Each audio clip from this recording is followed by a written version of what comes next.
بڑی پیاری ایک حدیث پاک ہے کہ رمضان وہ مہینہ ہے، من قام رمضان ایمانا و احتسابا غفر له ما تقدم من ذنبه، یعنی جو ایمان کے ساتھ ثواب کمانے کے لیے رمضان المبارک کے روزے رکھے اس کے پچھلے گناہ معاف کر دیے جاتے ہیں۔ اور اب شوال کا مہینہ آیا نا، حدیث پاک میں ہے کہ جس نے رمضان کے روزے رکھے پھر 6 دن شوال میں روزے رکھے تو گناہوں سے ایسا پاک ہو جاتا ہے جیسا کہ ماں کے پیٹ سے آج ہی پیدا ہوا ہو۔ تو وہ روحانیت، وہ برکت جاری رکھنی ہے۔ ابھی تو روزے بھی رکھنے ہیں نا انشاءاللہ، نفلی روزے رکھیں گے، 6 روزے رکھ لیں گے تو انشاءاللہ یہ برکت بھی حاصل ہو جائے گی۔ ہمیں کوشش یہ کرنی چاہیے کہ ہمیں ماہ رمضان کے بعد اب یہ 6 دن شوال کے، ضروری نہیں کہ ایک ساتھ رکھیں، شوال کے پورے مہینے میں رکھ لیں۔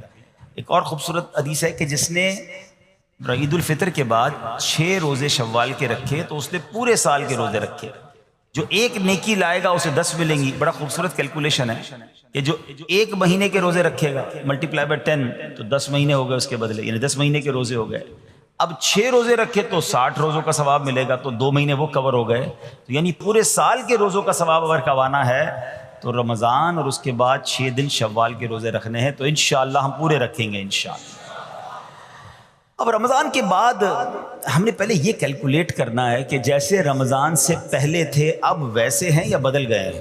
اگر کسی کی رمضان سے پہلے بھی نمازیں قضا ہو رہی ہیں اور جیسے ہی رمضان گیا پھر قضا ہو رہی ہیں، رمضان سے پہلے بھی جھوٹ تھا، ماہ رمضان گزارا اب پھر جھوٹ ہے، رمضان سے پہلے بھی حرام روزی تھی، رمضان گزارنے کے بعد دوبارہ شوال سے وہی حرام روزی شروع ہو گئی ہے، تو پھر اس کا مطلب رحمت کی بارش میں وہ نہایا نہیں ہے، اس کی زندگی میں کوئی بدلاؤ آیا نہیں ہے۔ رمضان تو بدلنے آیا تھا، ایک نئی زندگی دینے آیا، لیکن دیکھنا یہ ہے کہ کیا ہمیں وہ نئی زندگی ملی یا ہم پھر اسی پرانی روٹین پر، وہی گناہوں بری عادتیں، وہی بری عادتیں، وہی نگاہوں کے گناہ، وہی زبان کے گناہ، وہی کانوں کے گناہ۔ یہ غور کرنا ہے، اتنا بڑا انعام ملنے کے بعد بندے کو بدلنا چاہیے۔ مہینہ بندہ کہتے ہیں نا کسی بیماری سے نکل کر آتا ہے تو بندہ کہتا ہے نہیں یار اب یہ کام نہیں کرنے، بیماری کے بعد مجھے پتہ چلا کہ کتنا مشکل ہے، میں نے یہ والے کھانے نہیں کھانے، میں نے یہ والے، کسی بھی جگہ ایک مہینہ کوئی گزار لے، چاہے وہ ہاسپٹل میں گزار لے، چاہے کسی اچھی صحبت میں گزار لے، چاہے کہیں اچھے کہتے ہیں نا انسٹیٹیوٹ میں گزار لے،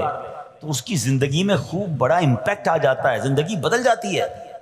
تو ہمیں تو پورا مہینہ رحمت کے سمندر میں رکھا گیا تھا، رحمت کی بارش میں رکھا گیا تھا، صبح بھی رحمت، شام بھی رحمت، افطار بھی رحمت، سحری بھی رحمت، دعائیں قبول ہو رہی تھیں، راتوں کو ایک عجب رونق تھی ماشاءاللہ۔ ہزاروں لاکھوں عاشقان رسول نے، بلکہ آل اوور دا ورلڈ دیکھے تو شاید کروڑوں لوگوں نے اعتکاف کیا۔ اب اعتکاف کرنے کے بعد بھی نہ بدلا، مسجد میں آنے جانے کے بعد بھی نہ بدلا میں، اور پھر ویسے ہی ہو گیا، تو پھر قصور کس کا ہے؟ قصور تو پھر میرا ہوا نا۔ یاد رکھیے قصور بارش کا نہیں ہوتا، زمین کا ہوتا ہے۔ رحمت کی بارش تو برسی، جو زمین نرم تھی اس نے پھول اگا دیے، جو زمین زرخیز تھی اس نے کھیت اگا دیے، اور جہاں پہلے ہی گندگی تھی تو بارش کی وجہ سے وہاں کیچڑ ہو جاتا ہے۔ بندہ بعض اوقات کہتا ہے یار وہ روحانیت نہیں رہی ہے، ہم اجتماع میں جاتا ہوں تو وہ لطف نہیں آتا، دعا میں وہ آنسو نہیں بہتے، پہلے بہت لطف تھا اب وہ کم ہو گیا ہے۔ کم کچھ بھی نہیں ہوا ہے، دل کی بستی خراب تو نہیں ہو گئی ہے، دل کی بستی خود تو نہیں اجاڑ لی ہے۔ امیر اہل سنت لکھتے ہیں نا، بات اسیاں سے میں نے بگاڑی، دل کی ہاتھوں سے بستی اجاڑی، بات اسیاں سے میں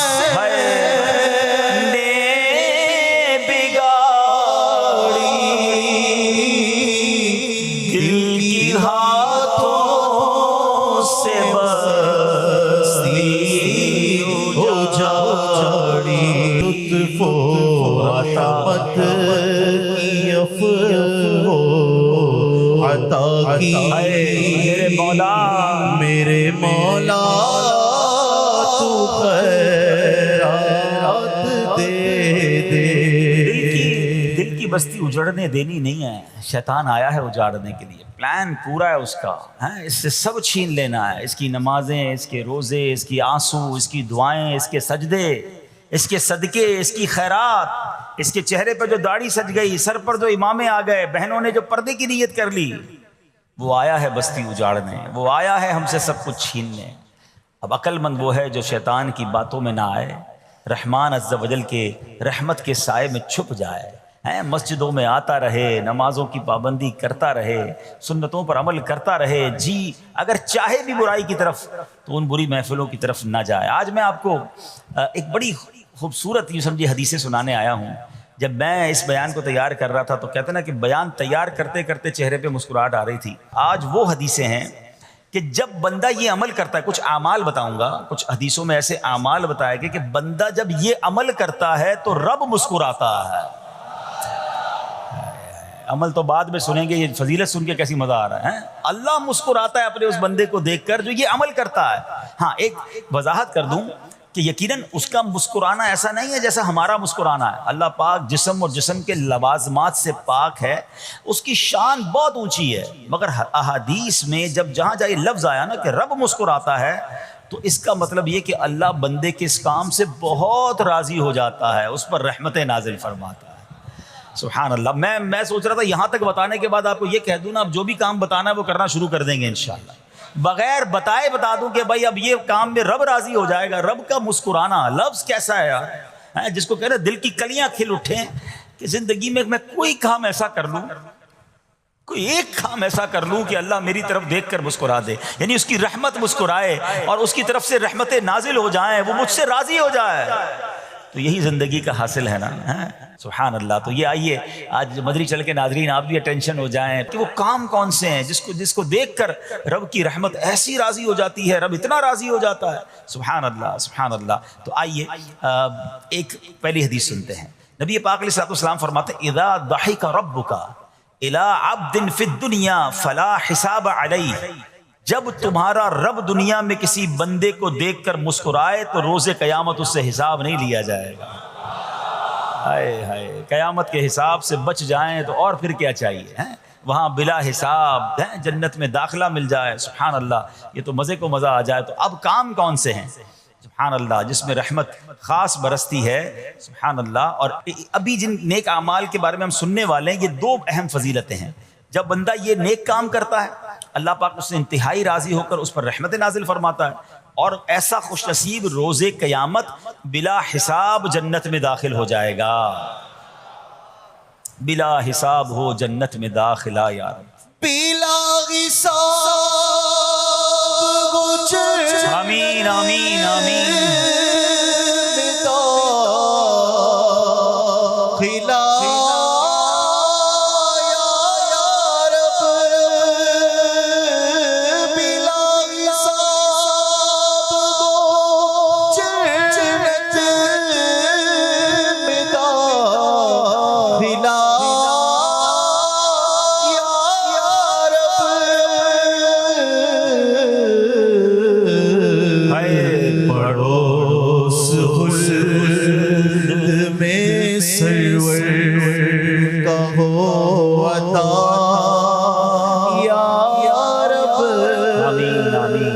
واقعہ سنیے گا، پہلا خوبصورت کام، اور یہ اتنا آسان کام ہے، سچی بات یہ اتنا مزیدار کام ہے کہ بندہ یہ صبح و شام کر سکتا ہے اور کرتا جائے اور رب کی رحمت لوٹتا جائے۔ مگر اس واقعے میں مولا علی شیر خدا کرم اللہ تعالی وجہ الکریم کی شان بھی بڑے پیارے انداز میں سیکھنے کو ملے گی۔ حضرت علی بن ربیعہ رحمۃ اللہ تعالی فرماتے ہیں ایک مرتبہ مسلمانوں کے چوتھے خلیفہ حضرت علی المرتضیٰ شیر خدا کرم اللہ تعالی وجہ الکریم سواری پر سوار ہوئے، مجھے اپنے پیچھے بٹھایا اور حرا نامی علاقے کی طرف چل رہے تھے، چل پڑے۔ چلتے چلتے آپ نے آسمان کی طرف نظر اٹھایا اور پھر پڑھا، اے اللہ پاک میرے گناہ بخش دے، بے شک تیرے سوا کوئی گناہوں کو بخشنے والا نہیں ہے۔ کیسی پیاری التجا ہے، تو نہیں بخشنا یا اللہ، تیرے سوا کون ہے، تیرے سوا گناہوں کو بخشنے والا کوئی نہیں ہے۔ حضرت علی بن ربیعہ فرماتے ہیں یہ پڑھنے کے بعد مولا علی شیر خدا میری طرف دیکھے اور مسکرائے۔ مجھے بڑی حیرانی ہوئی، میں نے پوچھا کہ اے امیر المومنین، آپ نے پہلے استغفار کیا، اپنے گناہوں کی معافی مانگی، پھر آپ میری طرف دیکھ کر مسکرائے، اس میں راز کیا ہے؟ مولا علی شیر خدا کرم اللہ تعالی وجہ الکریم فرماتے ہیں کہ اپنے پرانا ایک واقعہ سنانے لگے، اپنی ماضی کی ایک یاد تازہ کرنے لگے، فرمانے لگے ایک مرتبہ پیارے آقا مکی مدنی مصطفیٰ صلی اللہ تعالیٰ علیہ وسلم سواری پر تشریف فرما ہوئے اور مجھے اپنے پیچھے بیٹھنے کا شرف عطا فرمایا۔ مولا علی کو پیچھے بٹھایا نبی پاک نے اپنی سواری پر، اور ہم اسی جگہ یعنی حرا کا جو علاقہ ہے اسی طرف آ رہے تھے، اور چلتے چلتے میرے آقا علیہ الصلوۃ والسلام نے آسمان کی طرف نگاہ اٹھائی اور فرمایا اللہم اغفر لی ذنوبی انہ لا یغفر الذنوب احد غیرک، اے اللہ میرے گناہ بخش دے، بے شک تیرے سوا کوئی گناہوں کا بخشنے والا نہیں ہے۔ پھر نبی پاک علیہ الصلوۃ والسلام میری طرف دیکھ کر مسکرائے، اے ربیہ میں نے بھی وہی سوال کیا جو آج تم نے سوال کیا تھا، علی بن ربیہ نے سوال کیا تھا نا کہ آپ مسکرائے کیوں؟ نبی پاک علیہ الصلوۃ والسلام سے مولا علی نے سوال کیا کہ حضور آپ نے پہلے استغفار کیا پھر آپ مسکرائے، تو نبی پاک علیہ الصلوۃ والسلام نے فرمایا اے علی جب بندہ اللہ پاک سے گناہوں کی معافی مانگتا ہے اللہ پاک اس بندے سے خوش ہو کر مسکراتا ہے، بس اللہ پاک کے اسی مسکرانے کی وجہ سے میں مسکرایا ہوں۔ اچھا اس پر بات کرتے ہیں کہ استغفار کتنی کمال کی چیز ہے، اللہ کی کتنی پسند کی چیز ہے، مگر ذرا کمال تو دیکھیے مولا علی شیر خدا کا کہ آپ نے ایگزیکٹلی وہی پورا سینیریو کریٹ کیا، وہ پورا منظر آپ نے خود کریٹ کیا، بنایا کہ اسی طرح پیچھے سواری پر علی بن ربیہ کو بٹھایا، اسی وادی میں لے کر گئے، اسی وادی میں جا کر آسمان کی طرف نگاہ بھی کی اور وہی الفاظ دہرائے جو نبی پاک نے دہرائے۔ الفاظ دہرانے کے بعد حضرت علی بن ربیہ کو مولا علی دیکھ کر مسکرا بھی رہے ہیں، اور کمال دیکھیں علی بن ربیہ سوال بھی وہی کر رہے ہیں اور میرے شیر خدا جواب بھی وہی عطا فرما رہے ہیں۔ ہائے ہائے کیسا نبی پاک سے محبت کا انداز ہے، ایچ اینڈ ایوری اسٹیپ، ایک ایک قدم کو صحابہ فالو کیا کرتے، ہمارے اسلاف فالو کیا کرتے ہیں۔ مسکرایا بھی نبی پاک نے جس مقام پر جس انداز میں، وہ وہاں جا کر ویسے ہی مسکرا رہے ہیں، گویا یہ بتا رہے ہیں یہ نہ پوچھو میں کیا کر رہا ہوں، کسی کی ادا کو ادا کر رہا ہوں۔ صحابہ کرام پتہ ہے مقامات ڈھونڈا کرتے تھے کہ کہاں کہاں میرے آقا نے نمازیں ادا کی، کہاں قیام کیا، سفر میں کہاں پڑاؤ ڈالا، ہم بھی ایگزیکٹلی اسی طریقے سے سفر کریں، وہیں پڑاؤ ڈالیں، وہیں نوافل ادا کریں۔ اللہ اکبر۔ اور آج ہمیں پتہ چل جائے کہ یہ سنت ہے تو جواب کیا ملتا ہے؟ بھائی سنت ہی ہے نا، فرض تو نہیں ہے۔ امام صاحب سے اور مولوی صاحب سے اور علماء سے لوگ آ کے یہی سوال کر رہے تھے حضرت گناہ تو نہیں ملے گا، سنت ہی ہے نا، کوئی مسئلہ تو نہیں چھوڑ دیں۔ اللہ کے بندو سنت کو اتنا نارمل لے لیا، اب تو نیا طبقہ بن گیا، کہتے ہیں بھائی نماز میں فرض پڑھ لو بڑی بات ہے، کیا پڑھنا سنت ہے کوئی ضروری نہیں ہوتی۔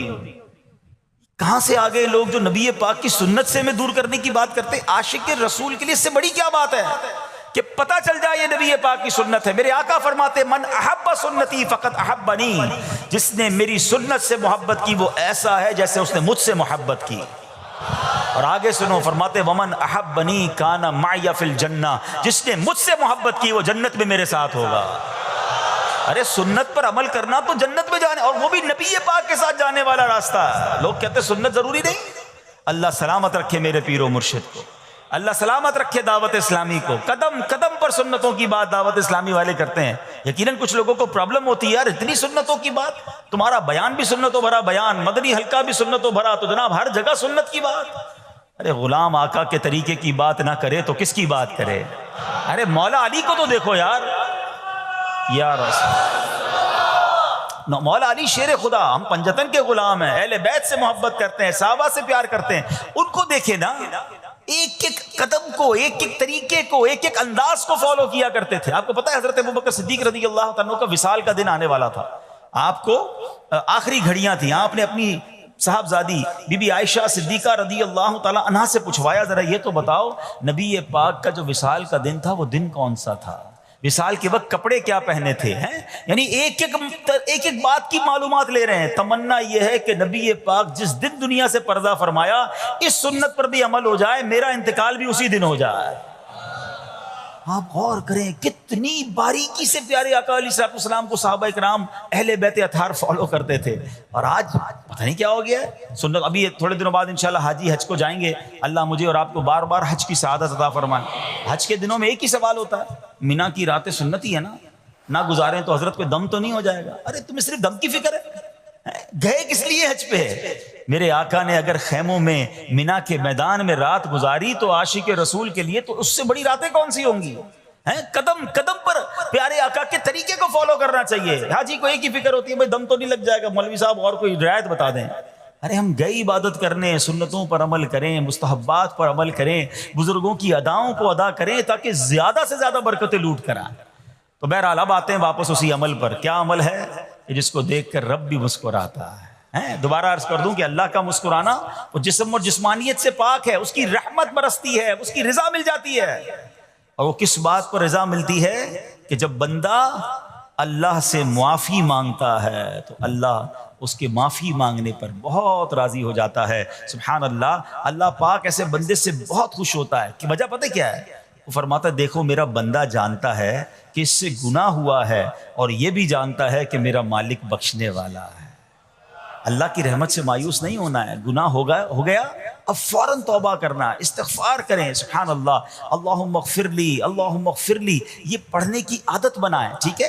اور اس کے معنی بھی ہمیں پتہ ہونا چاہیے کہ یا اللہ مجھے بخش دے، یا اللہ مجھے بخش دے. اور سبحان اللہ ہو سکے تو استغفار کے اور بھی الفاظ ہیں، استغفر اللہ، استغفر اللہ. ہمارے شجرہ قادریہ تاریہ میں سید الاستغفار لکھا ہے، وہ پڑھنے کی عادت بنائیں. کم از کم 100 بار تو دن میں استغفار کریں نا. اے کاش کہ ہم استغفار کرنے والے بن جائیں. اور آپ کو شاید پتہ نہیں ہے، استغفار جہاں گناہوں کی معافی ہے نا، وہاں یہ بہت سارے مسائل کے حل کی کنجی بھی ہے. آپ اگر پرابلم میں ہیں، روزی کے مسائل ہیں، اولاد نہیں ہو رہی ہے، یا کوئی بھی پرابلم ہے، ایک واقعہ سنیے. حضرت امام حسن بصری رحمۃ اللہ تعالی بہت بڑے بزرگ ہیں. ایک شخص آیا، آ کر کہتا حضور بارش نہیں ہو رہی ہے، قحط کی پوزیشن آ گئی ہے، بارش نہیں ہو رہی، دعا فرمائیں، کوئی وظیفہ عطا فرمائیں. آپ نے فرمایا استغفار کرو. وہ چلا گیا. اچھا ایک بزرگ بیٹھے تھے ان کے پاس، حضرت ربیع بن صبیح رحمۃ اللہ، وہ دیکھ رہے تھے. دوسرا بندہ آیا، کہتا حضور تنگ دستی ہے، کاروبار میں ڈاؤن ہے، رزق میں تنگی ہے. آپ نے فرمایا استغفار کرو.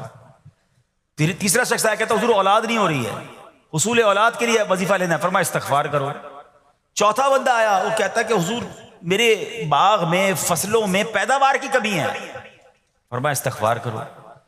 حضرت ربیع بن صبیح کہتے ہیں حضور پہلا بندہ الگ پرابلم لے کر آیا، دوسرا الگ، تیسرا الگ، چوتھا الگ، چاروں کو ایک ہی دوائی، چاروں کو ایک ہی وظیفہ، استغفار استغفار.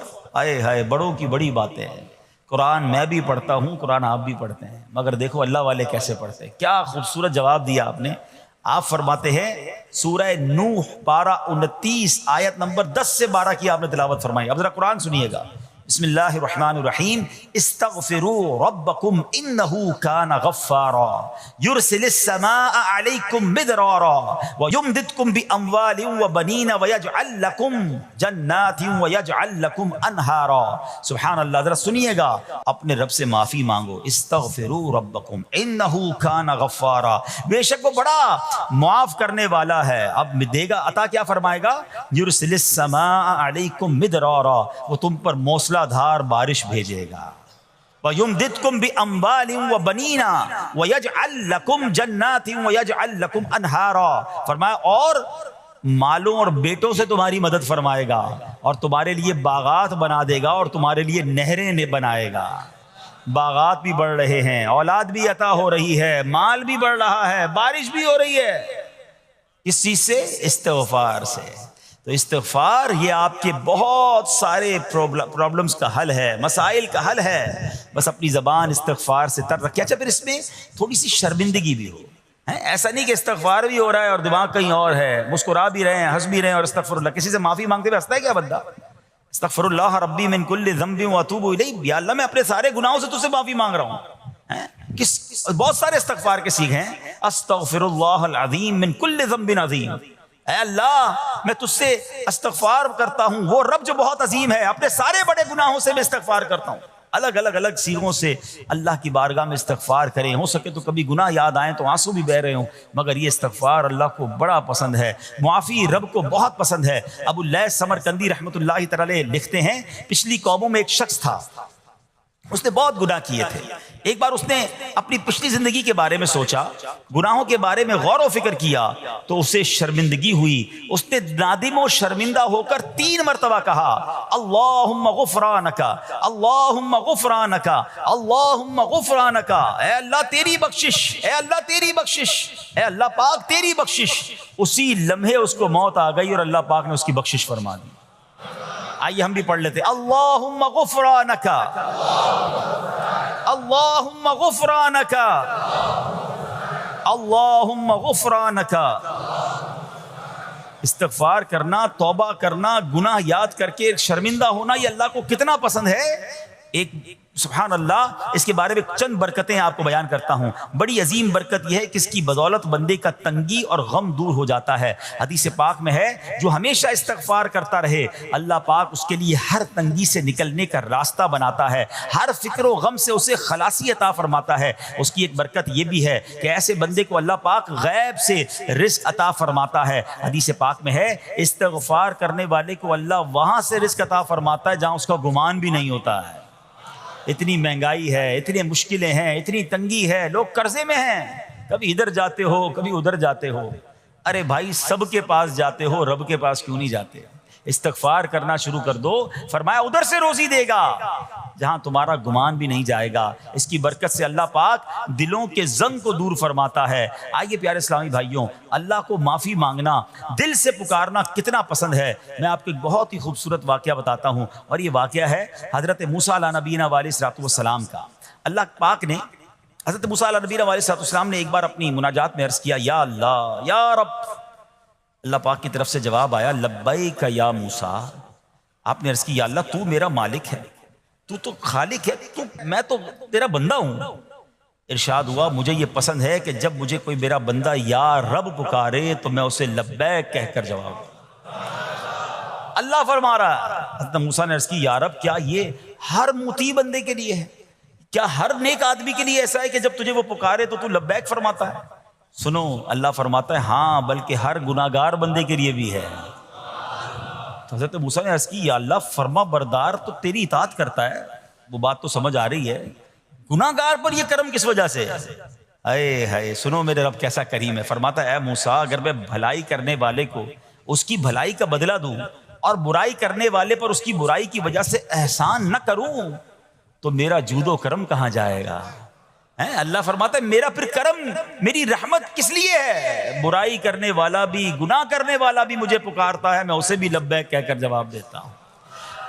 حضرت موسیٰ علیہ نبینا علیہ الصلوۃ والسلام کو ایک بار وحی نازل ہوئی کہ اے موسیٰ فلاں علاقے میں جاؤ، ہمارا ایک نیک بندہ اس کا انتقال ہو گیا ہے، جا کے اس کو غسل دو، اس کو کفن دو اور اس کا جنازہ پڑھو۔ حضرت موسیٰ وہاں پہنچ گئے اور جب وہاں جا کر آپ نے لوگوں سے کہا کہ مجھے فلاں بندے کے پاس لے جاؤ جس کا انتقال ہوا ہے، مجھے غسل دینا ہے، کفن پڑھنا ہے، جنازہ پڑھنا ہے، لوگوں نے کہا حضرت یہ تو زمانے کا گناہگار، بڑا بےہودہ، بڑا بدکار شخص تھا، آپ کو رب کا حکم تھا، آپ نے غسل بھی دیا، کفن بھی پہنایا، جنازہ بھی پڑھا، پھر رب کی بارگاہ میں عرض کی مولا بندے تو یہ کہہ رہے ہیں یہ تو بہت برا آدمی تھا، تو نے مجھے بھیجا اور فرمایا تیرا پیارا بندہ، میں نے جنازہ بھی پڑھ دیا، غسل اور کفن بھی دیا۔ اب ذرا آپ سوچیں کہ کسی کا جنازہ حضرت موسیٰ پڑھ دیں تو اس کی تو بخشش کا تو کوئی مسئلہ ہی کوئی نہیں نا، وہ تو اللہ کے نبی جس کا جنازہ پڑھے غسل دے تو یا اللہ تو نے ایسا انتظام فرما دیا۔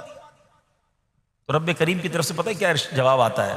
اللہ فرماتا ہے اے موسیٰ بندے سچ کہتے ہیں، یہ بندہ واقعی بڑا گناہگار تھا، جو علاقے والے شہر کے لوگ کہہ رہے ہیں نا ٹھیک کہہ رہے ہیں، یہ بندہ تھا ہی ایسا۔ یا اللہ جب اتنا گناہگار تو اتنی بڑی مہربانی کس وجہ سے؟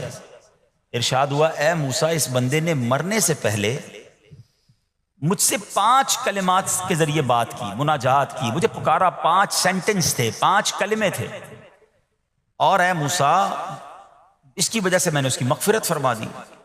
حضرت موسیٰ کہتے ہیں یا اللہ وہ 5 کلمے تو بتا دے، وہ 5 کیسے جملے تھے کہ علاقے میں سب سے مشہور بدکار اور اس کا انتقال ہو تو رب مغفرت بھی فرمائے اور اپنے نبی کو فرمائے جا کے جنازہ پڑھو۔ تو آپ نے کہا یا اللہ وہ 5 کلمات بتا دے۔ اب ذرا یہ 5 کلمات سنیے گا، ایکچولی جو بات سمجھنی ہے نا، استغفار ہے کیا، معافی مانگنا ہے کیا، توبہ کیا ہے۔ اللہ فرماتا نا کہ ہم نے سنا کہ جو بندہ اللہ سے استغفار کرتا ہے اللہ اسے دیکھ کر مسکراتا ہے، اس کی وجہ یہ کہ بندہ رب کی بارگاہ میں اپنے آپ کو سرنڈر کرتا ہے، اپنے گناہ یاد کرتا ہے، اپنی کم مائگی کا اظہار کرتا ہے۔ وہ کہتے ہیں نا الندم التوبہ، شرمندگی توبہ ہے۔ شرمندہ ہو جائے نا انسان، دنیا میں پتہ کیا معاملہ ہے، ہم کسی عدالت میں جا کر کہہ دیں ہم نے جرم کیا ہے، اقبال جرم، ٹھیک ہے، تو کیا ہوتا ہے، جج کہتا ہے پھر اس کو گرفتار کرو اور سزا سناؤ، بندہ خود ہی مان رہا ہے، گواہوں کی ضرورت کیا ہے۔ دنیا کی عدالت میں اقبال جرم پر سزا ملتی ہے، میرے رب کی رحمت کی عدالت دیکھو، بندہ وہاں جا کر اقبال جرم کر لے، شرمندہ ہو جائے، معافی مانگ لے، اللہ اس کے سارے گناہ معاف فرما دیتا ہے۔ یہ فرق ہے دنیا والوں میں اور رب کی عدالت میں، سبحان اللہ۔ وہ حضرت موسیٰ کہتے ہیں یا اللہ وہ 5 کلمے بتا، اور بتائے گئے تو وہ 5 کلمے سنیے گا ذرا۔ وہ بندہ کہتا ہے مرنے سے پہلے اے رب تو جانتا ہے میں نیکوں سے محبت کرتا ہوں اگرچہ خود نیک نہیں ہوں. یا رب تو جانتا ہے میں فاسقوں سے بغض رکھتا ہوں اگرچہ میں خود فاسق ہوں. سمجھ رہے ہیں بات؟ اے اللہ نیکوں سے پیار کرتا ہوں، مجھے پتا ہے میں خود نیک نہیں ہوں. میں گناہ گاروں سے نفرت کرتا ہوں حالانکہ میں خود بھی گناہ گار ہوں. کہیں بھی اپنی بڑائی نہیں ہے، میں گناہ گار، میں بدکار، مگر اللہ میں پیار کرتا ہوں نیک لوگوں سے. تیسرا جملہ کیا تھا؟ یا رب اگر مجھے معلوم ہو جائے کہ میرے جنت میں داخل ہونے سے تیری ملکیت میں کوئی کمی آ جائے گی تو اے اللہ میں تجھ سے پھر جنت کا سوال کرنا چھوڑ دوں گا. مجھے یہ پتا ہے یا اللہ تو نے مجھے جنت میں داخل کیا نا، تیری جنت میں کوئی کمی نہیں آئے گی، بہت بڑی ہے، اب مجھے داخل بھی کرنے سے تیرا کچھ نہیں جائے گا. اگر کچھ جاتا ہوتا تو یا اللہ میں جنت تیرے سے مانگنا چھوڑ دیتا. چوتھا جملہ کیا ہے؟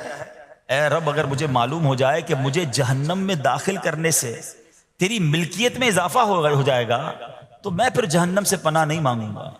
یعنی اگر تو تیرے ملک میں تیری شان میں اضافہ ہو رہا ہے مجھے جہنم میں ڈالنے سے، پھر تو میں نہیں کہوں گا تجھے کہ جہنم سے نکال، مگر مجھے پتا ہے تو پہلے ہی مالک ہے، تو پہلے ہی خالق ہے، سب کچھ تیرا ہے، مجھے جہنم میں ڈالنے سے تیری کوئی ملکیت میں اضافہ نہیں ہونا. اور آخری بات کیا کہتا ہے؟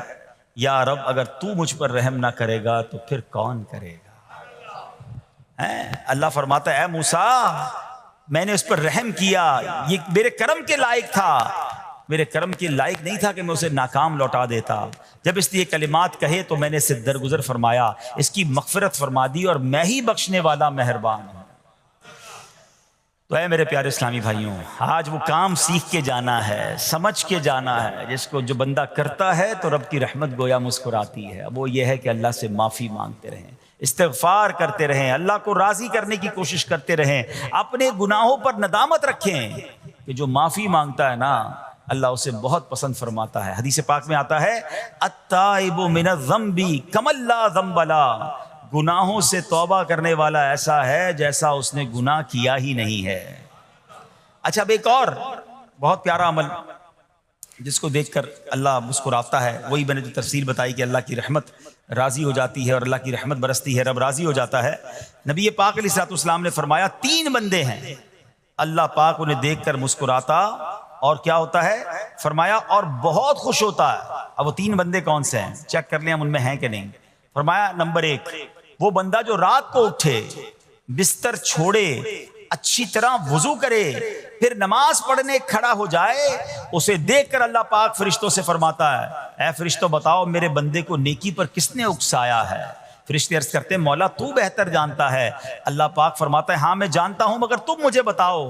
فرشتے عرض کرتے ہیں اے مالک کریم تو نے اسے ایک چیز یعنی جہنم کا خوف دیا ہے، یہ اس سے ڈرتا ہے. اے اللہ تو نے ان کو ایک چیز جنت کی امید دلائی ہے، یہ اس کی امید رکھتا ہے. اے اللہ یہی خوف اور امید ہے جس نے اسے رات کی نیند قربان کر کے تیرے حضور کھڑے ہونے پر ابھارا ہے. اب اللہ پاک فرماتا ہے اے فرشتوں گواہ ہو جاؤ یہ جس چیز سے ڈرتا ہے یعنی جہنم سے ڈرتا ہے، میں نے اپنے اس بندے کو اس سے امن بخشا، اور جس کی امید رکھتا ہے یعنی جنت کی میں نے جنت اس پر واجب کر دی. رات اٹھ کر جب دنیا سوئی ہو بندہ اٹھ کر تہجد کی نماز ادا کرے، اللہ کی بارگاہ میں آنسو بہائے، اللہ فرشتوں کے سامنے گویا فخر فرماتا. دوسرے نمبر پر سنو، فرمایا دوسرا وہ شخص جو حق و باطل کی لڑائی میں شریک ہوا، ثابت قدم رہا یہاں تک کہ شہید ہو گیا، یا اللہ پاک نے اسے فتح عطا فرمائی، اللہ اس بندے کو دیکھ کر بھی مسکراتا ہے. جہاد کرنے والے مجاہدین یا تو شہید ہو جائیں یا غازی ہو کر لوٹے اللہ کی رضا کے لیے، اللہ کی رحمت ان پر بھی چھما چھم برستی ہے. اور تیسرے نمبر پر فرمایا تیسرا وہ بندہ جو رات کو سفر کرتا ہے، یہاں تک کہ رات کے آخری حصے میں جب کہیں ٹھہرتا ہے تو اس کے ساتھ والے سو جاتے ہیں مگر وہ کھڑا ہو کر نماز پڑھنے لگتا ہے، اس بندے کو دیکھ کر بھی اللہ پاک مسکراتا ہے. اجتماعی عبادت کے بڑے فائدے ہیں. اجتماع میں آنا، محفل میں آنا، دعا میں شرکت کرنا بہت اچھی بات ہے، مگر اپنی عادت ایسے بھی بنائیں کہ کچھ عبادتیں ایسی کریں کہ میں جانوں اور رب جانے. یہ جو رات اٹھ کر دعا کا لطف ہے، رات اٹھ کر جو نماز پڑھنے کا لطف ہے نا، جب ساری دنیا سو رہی ہے اور بندہ اپنے رب کی بارگاہ میں حاضر ہے. علماء کہتے ہیں دن کے نوافل کے مقابلے میں رات کے نوافل افضل ہیں، کیونکہ رات سکون ہوتا ہے، رات رکت قلبی ملتی ہے. سبحان اللہ، رحمت الہی چھما چھم برستی ہے. تو ہمیں کیا کرنا ہے کہ رات تہجد کی نماز کی عادت ڈالے. رمضان میں بن گئی تھی نا, سحری کے لیے اٹھتے تھے تو لوگ تہجد پڑھتے تھے. اللہ کرے کہ یہ عادت بن جائے. کبھی کبھی, اگر ہر روز نہیں ہو سکتا کم از کم کبھی کبھی کریں. اچھا اگر ایسی کوئی عبادت ہو بھی جائے نا تو پھر سب کو بتائیں نا کہ رات اٹھا تھا تو جناب دعائیں بھی کیں تو آنسو بھی بہائے. نہیں, کبھی کبھی ایسا کیا کرو کہ میں جانوں اور رب جانے, اللہ سے باتیں کیا کرو. میں آپ کو صحیح بتاؤں, آپ مجھے ایک بات بتائیں. یہ تو آپ نے سن بھی لیا کہ اللہ کی رحمت کس قدر برستی ہے اس پر. زندگی میں بھی جب کبھی ہم پریشان ہوں اور رات نیند نہ آئے, کبھی کبھی ایسا ہوتا ہے پریشانی میں نیند نہیں آتی, کروٹیں بدل رہا ہوتا ہے انسان, اور اس کروٹ بدلتے بدلتے میں آپ کی جب والدہ حیات ہوگی یا ماشاءاللہ جن کے پاس ماں موجود ہے, ماں جیسی ہستی کہاں ملتی ہے پھر. ایک بار اور سن لو, دنیا کی بہت ساری چیزیں میرے اور آپ کے پاس ہیں جو ریپلیسیبل ہیں, جو بدلی جا سکتی ہیں. موبائل فون لیتے ہیں, بڑی خوشی سے لیتے ہیں, مگر نیا ماڈل آتا ہے تو لوگ بدل لیتے ہیں. سواری لیتے ہیں, بڑی خوشی ہوتی ہے, مگر جب نئی سواری آتی ہے تو ریپلیس بدل دیتے ہیں. ماڈل نیا آ گیا بھائی, اب وہ پرانی لگتی ہے. مگر یاد رکھو, ماں باپ چلے جائیں نا, اس کے بعد ماں باپ دوبارہ نہیں ملتے. ان کا کوئی نیا ورژن یا نیا ماڈل نہیں ہے. ہیں تو ان کی قدر کر لو, ان کی دعائیں لے لو. ہیں تو بہرحال آپ کبھی کبھی تکلیف میں ایسا ہوا ہو کہ رات کو نیند نہ آئی ہو, بے قرار ہو کر ماں کے پاس گیا ہوں, آنکھوں میں آنسو لے کر کہ ماں میں پریشان ہوں, بیمار ہوں, یا قرضے میں ہوں, یا فلاں پرابلم ہے. ماں نے کیا کیا تھا, کروٹ بدل کر سو گئی تھی کہ بیٹا تو جان تیرا کام جانے, یا ماں خود بھی بیدار ہو گئی, سینے لگایا اور دعا کرنا شروع کر دی. بھائی ہم روئے تو ماں بھی روئی. یہ ہے نا ماں. میری تکلیف, ایسا لگتا ہے کہ مجھے کبھی کبھی یہ فیصلہ کرنا مشکل ہوتا تھا کہ تکلیف مجھے زیادہ ہوتی ہے میری تکلیف میں, یا میری والدہ کو زیادہ ہوتی ہے. بیمار میں ہوں, تکلیف اسے ہے, یہ رشتہ کہاں ملتا ہے.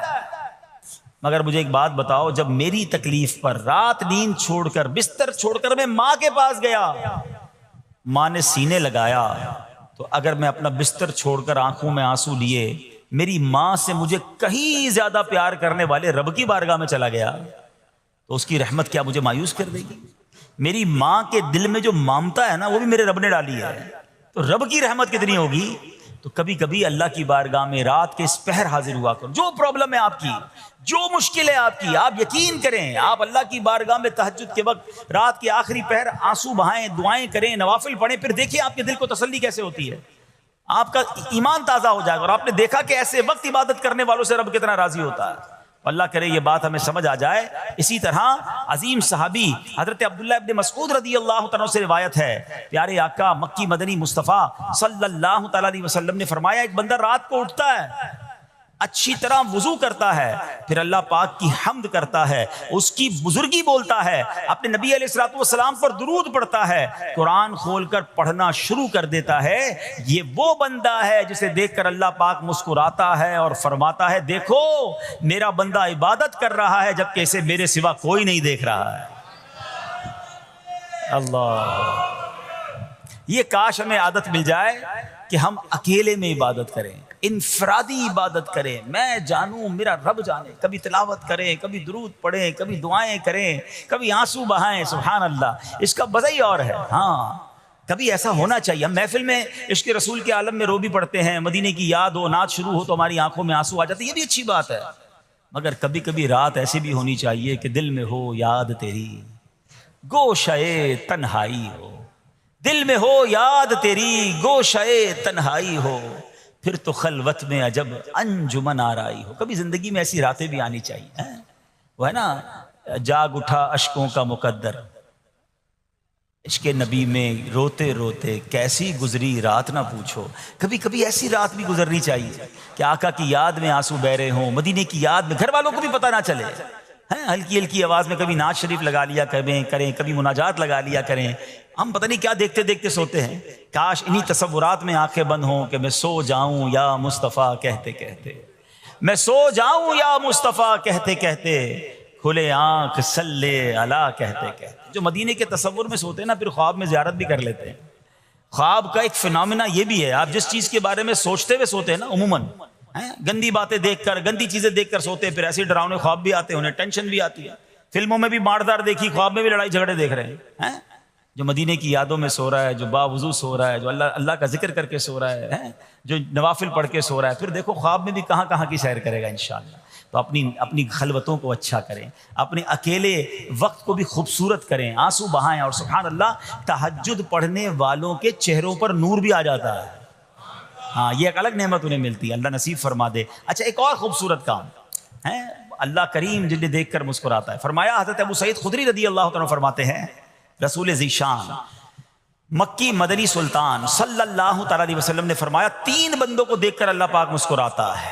وہ قوم جو نماز میں صفیں سیدھی کرتی ہے، اور وہ بندہ جو اللہ پاک کی راہ میں جہاد کرتا ہے، تیسرا وہ بندہ جو رات کے اندھیرے میں عبادت کرتا ہے، انہیں دیکھ کر اللہ پاک مسکراتا ہے۔ جہاد والی بات اور رات والی عبادت کی بات تو ہو گئی، اب اس میں نئی بات سیکھنے کو ملی، صفیں درست کرنے والی۔ اب روز نماز پڑھ رہے ہیں، صفیں درست نہیں کر رہے ہوتے، امام صاحب کہہ کے تھک جاتے ہیں، کاندھے سے کاندھا ملائیں، صفوں کو سیدھا کریں۔ صفوں کو سیدھا کرنے والوں کو دیکھ کر رب کی رحمت مسکراتی ہے، رحمت برستی ہے۔ اب یہ کتنا آسان کام ہے، مگر اس کی طرف بھی توجہ نہیں ہوتی ہے۔ یاد رکھیے کہ صفیں سیدھی کرنا یہ بڑی نیکی ہے، اور اللہ کرے کہ ہم اس پر عمل کرنے والے بنیں۔ اور صفیں درست نہ کرنا ترک واجب، ناجائز اور گناہ ہے۔ جو سیدھی صفیں نہیں کرتے، نہیں ناجائز کرتے ہیں، گناہ کرتے ہیں۔ صف درست نہ کرنے سے نماز ناقص رہ جاتی ہے۔ اور یہ بعض اوقات لوگ کہتے ہیں یار ہمیں اس نماز میں وسوسے بہت آتے ہیں، تو روایتوں میں آتا ہے صف درست نہ کرنا نماز میں وسوسے آنے کا سبب ہے۔ صفیں ٹھیک نہیں ہوں گی نا، عجیب عجیب سی باتیں دماغ میں آئیں گی۔ کیوں؟ حدیث پاک میں آتا ہے شیطان تمہارے درمیان بھیڑ کے بچے کی طرح گھس جاتا ہے، شیطان صفوں میں گھس جاتا ہے۔ صف سیدھی نہ کرنے میں چہرہ بگڑنے کا اندیشہ ہے۔ ہائے ہائے، اب ذرا غور کر لیجئے یہ کتنا ضروری ہے۔ قرآن کریم میں ایک سورت ہے سورہ صافات، اس مبارک سورت کی پہلی آیت میں اللہ پاک نے فرمایا وَالصَّافَّاتِ صَفًّا، ان کی قسم جو باقاعدہ صفیں باندھے ہوئے ہیں۔ حضرت عبداللہ ابن مسعود فرماتے ہیں یہاں صفیں باندھنے والوں سے مراد فرشتے ہیں۔ حضرت جابر بن سمورہ رضی اللہ تعالیٰ عنہ فرماتے ہیں ایک دن پیارے آقا مکی مدنی مصطفیٰ صلی اللہ تعالیٰ علیہ وسلم تشریف لائے اور فرمایا تم ایسے صف کیوں نہیں بناتے جیسے فرشتے صفیں بناتے ہیں؟ ہم نے عرض کی یا رسول اللہ صلی اللہ تعالیٰ علیہ وسلم فرشتے کیسے صف بناتے ہیں؟ فرمایا پہلے اگلی صف مکمل کرتے ہیں اور خوب مل کر کھڑے ہوتے ہیں۔ سبحان اللہ، مبارک ہو مسلمانوں کو جو صفیں سیدھی کرتے ہیں، اچھی طرح کاندھے سے کاندھا ملاتے ہیں، گویا یہ فرشتوں کا کام کر رہے ہیں، فرشتوں والا کام کر رہے ہیں۔ تفسیر طبی میں ہے فاروق اعظم رضی اللہ عنہ کا یہ معمول تھا، جب نماز پڑھانے لگتے تو نمازیوں کو فرماتے صفیں سیدھی کر لو، اے فلاں ذرا آگے ہو جاؤ، اے فلاں ذرا پیچھے ہو جاؤ، پھر فرماتے بے شک اللہ پاک تمہیں فرشتوں کی طرح دیکھنا پسند فرماتا ہے۔ تو صفیں سیدھی رکھنا یہ فرشتوں کا انداز ہے اور اللہ کی رحمت خوب برستی ہے، گویا رب مسکراتا ہے انہیں دیکھ کر۔ تو اے میرے پیارے اسلامی بھائیوں، اور بھی بہت سارے کام ہیں جس کو دیکھ کر، جن کو کرنے سے اللہ کی رحمت چھما چھم برستی ہے۔ بہرحال جب نے 3-4 باتیں سنی ہیں، آج سے اس کو نیت کر لیتے ہیں کہ خوب اللہ کی بارگاہ میں ہم استغفار کریں گے، اپنے گناہوں پر معافی مانگیں گے، انشاءاللہ راتوں کو اٹھ کر جب لوگ سو رہے ہوں گے اللہ کی بارگاہ میں عبادت کریں گے۔ اسی طرح فرمایا کہ صفوں کو درست کریں گے اور انشاءاللہ رب کی بارگاہ سے خوب رحمتیں لوٹیں گے۔ اے میرے پیارے اسلامی بھائیوں، یہ سب کب ہو سکے گا؟ کہ جب ہم اچھے ماحول میں رہیں گے۔ تہجد تو جب پڑھیں گے نا جب پہلے فرض پڑھیں گے، جس کی فرض ہی قضا ہو رہی ہے تو اس کو تہجد کی باری کب آئے گی؟ استغفار تو جب کرے گا جب ایسے ماحول میں آئے گا کہ جہاں گناہوں کو یاد دلا کر معافی مانگنے کا ہمیں انداز اور اس کی فکر دی جائے۔ تو آج کے اس پرفتن دور میں دعوت اسلامی کا یہ پیارا ماحول آپ کے سامنے ہے، اس ماحول سے وابستہ رہیں۔